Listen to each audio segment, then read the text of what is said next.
we're starting from the beginning of the origin story with God and I. What inspired the name God and I, and how does that name encapsulate your brand vision?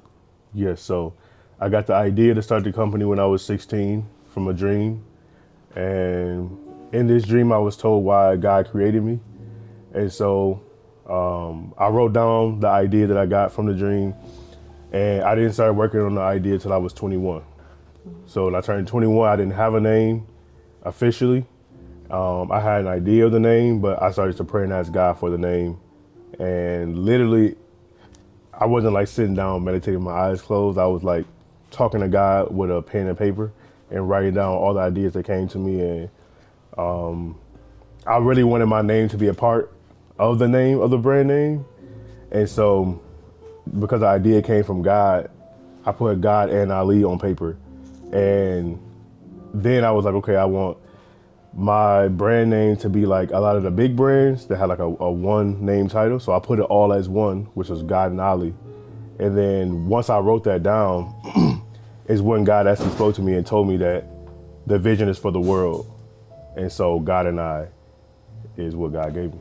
Beautiful. Yeah. And so did this just start off, I know you had the creative vision with you, or did you have business partners or original kind of like people that helped you get the vision started? Yeah, so of course, the idea came from God. I began telling people about the idea, literally from when I was 16 all the way to 21, 22. I worked at a telecommunications company when I was 21. And that's where I met my business partner. And, she really inspired me to actually work on it. From that point up until that point, it was just an idea. And I didn't know which way to go, how to make it happen. And so I just began to do like a lot of research at that time. Of course, pray about the name and everything. So she was one of the first people to kind of be a part of it other than my family. Okay. Yeah. And what is the significance of producing by hand for you? Because you manufacture everything here in-house. Yeah. How is that? Yep. So the significance of that is over the course of trying to make a product, I wanted to make very unique frames. And most producers of glasses in different countries wanted you to make like hundreds of one color and style. And I wanted to make them more unique, more limited. And so after 2-3 years of going through that cycle of different people, I decided I'm gonna learn how to make glasses. So I started from, wood from hardware stores and saws and just cutting out shapes. And from there I found like the material suppliers, and it was really all trial and error. I have like literally probably hundreds of scraps of prototypes. Yeah. And what about your choice to use sustainable materials for your eyewear? What made you make that decision? To be honest, I wanted to find the best product out there that would last, which is why it took me so long. I'm in my 10 years, you know what I'm saying? So I took the time to make a quality product versus just to make something and put my name on it. And I discovered that the best material was a sustainable product. And then I got deeper into sustainability, which is, I did a project this past semester with CCS on making glasses from onion peels, cherry pits, from wine grapes. Just taking food waste that would normally not, be used for anything and making, products. So now it's like a huge part of our brand, but in the initial stages, it was really more about finding the best product, and it happened to be sustainable. Okay. And then, so with your brand mission, right, and the origin story, God and I, your brand is kind of inherently spiritual, right? How would you say your personal spirituality influences the designs in your glasses? Do you still feel like, there are some things, I'm kind of getting long-winded with it, but I think a lot of us creators feel like creativity comes directly, from the source. So like, how does your personal spirituality get intertwined with your business? Yeah, it's a good question. So when I got the name God and I didn't know what it meant. And so over the course of, even now, I'm still learning about the brand name directly from God. So I first had the name, and then my business partner was like, okay, if God gave you a name, then you should know what it means, which I was like, yeah, that makes sense. So I went back to God, who gave me the name, and said, what does this mean? And the first definition that God gave me was the blueprint of heaven, which to me sounded like really out there. It went over my head. I'm like, what does that even mean? And then the next thing God told me was it's God's intention for creating humankind. And then the last thing was out of religion into God. And so as God gave me these things, I started to live out the reality of these things. And so I would be like the living embodiment of this, and it wouldn't just be just fluff. You know what I'm saying? I won't go deep into what those things mean yet, but then the obvious part, God and I, God and I, and God and I, that came like 4 years ago.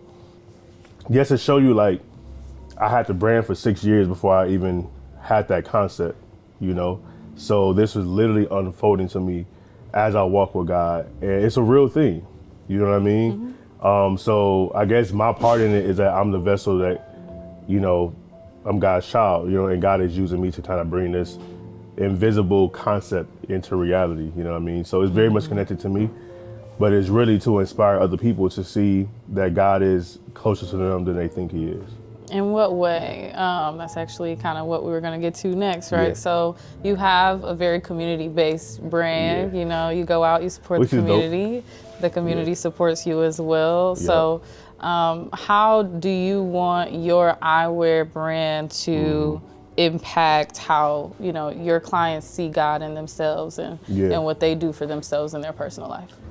Yeah, in so many words, I think that the way we see ourselves, it determines our state of living. It determines how we treat other people. And when you look at communities or anything that happens in the world, the way that people treat other people is a direct reflection of how they treat themselves. And so to see God within yourself, number one, you have to get rid of all insecurity and ego, things that tell you that you're not this and you're not that when God says you are. Any thoughts or feelings of feeling unworthy for God to live within you, to actually live in that reality, you have to get rid of insecurity. You have to get rid of unworthiness, all the things that you would tell yourself that you don't qualify, because God said you are qualified. Mm-hmm. So to me, to see God within yourself and to see yourself from God's perspective is the highest state of living. And I feel like I don't like to talk about issues, but the things that we feel like need change in the world, I feel like a lot of people focus so much on the external, and we go out, we rally, we do marches, we riot, we try to change laws, when the whole time the real change is really within us. We're doing all these external things, spending all this money, all this energy on doing something that should happen in our house, in our family, one-on-one with God, and then that spills over, which is love. You feel what I'm saying? So I feel like we're just doing it backwards, and we haven't woken up to understand that it's an internal thing, not external.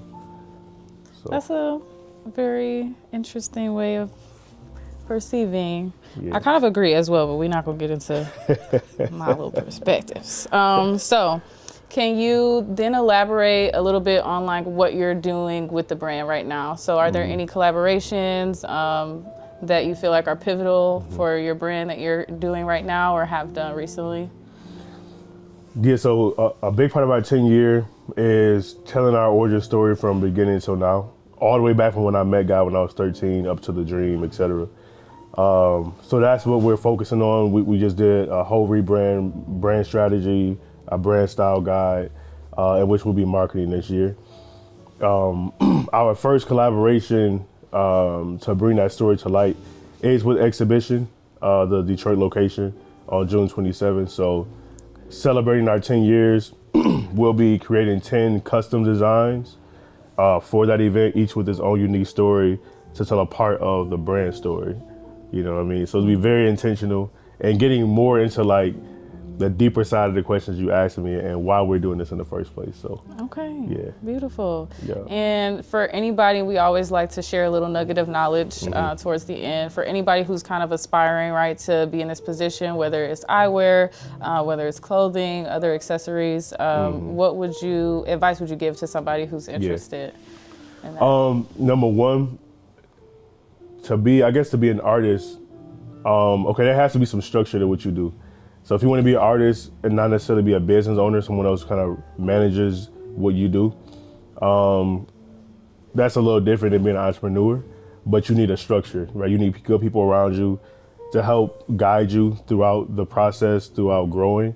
People who can speak on your behalf for your best interests at heart, take care of, have an attorney, if you're creating unique designs, etc. Starting a business, I say go work for somebody else first. So I hear a lot of people who aspire to be entrepreneurs say they don't want to work for somebody else, which is the reason they want to get into, owning their own company. I personally say if you want to do that, the best training is to get paid for, right? So you pay to go to school, but you get paid to learn to work with somebody. And I always say get into management and then get promoted and then get promoted and then get promoted. Learn how to lead other people and inspire other people. So it's like when you start a company, yes, you're your own boss, but you have more people to listen to now. You have the government to listen to for taxes. You have, customers and clients and all these different people. You think you're escaping something by becoming an entrepreneur, but now you have more responsibility and more people you have to, pay attention to, their thoughts and opinions. So, if you want to own your own company, work for someone else and become good at it. So that's my advice. Beautiful. Yeah. Well, thank you. Any last minute tidbits, things you want to share with the audience, how we can support you? So definitely follow us on Instagram at GODNII. Come on to our events. And I would say, take a look in the mirror and talk to God about why God loves you so much, because that's the highest state of living. So, yeah. Period. Yeah. Okay. Well, thank you. That concludes our interview portion. Bet it up. All right, guys. Ah!